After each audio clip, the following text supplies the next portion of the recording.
Treatment of canine heartworm infection or Dirofilariasis. Treatment of Dirofilariasis is very tricky.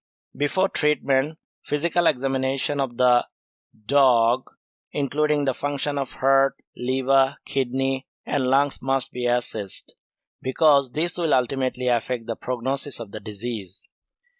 Infected dogs are first treated with an adulticide anthelmintic, 6 weeks later a microfilaricidal anthelmintics, and then the dog should be placed on prophylactic medication.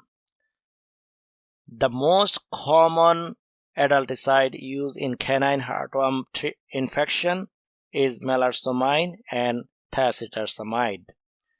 Thiacetosamide is a potential nephrotoxic and hepatotoxic. Treatment should be stopped if signs of toxicity such as persistent vomiting, anorexia, icterus, etc. appear. The American Heartworm Society recommends the use of doxycycline and macrocyclic lactones prior to use of melarsomine. The reason behind is that doxycycline will kill the Wolbachia, which stay with Dirofilaria as an endosymbiont.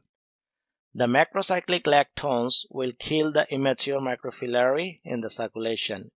You may follow the guidelines of the American Heartworm Society. Remember, all kind of exercise and stress for the dog should be avoided during the treatment and week after. Microfilaricidal drugs such as dithiazide, levamisole, and macrocyclic lactones such as ivermectin can be suggested. In endemic areas, dogs should be under preventive medication.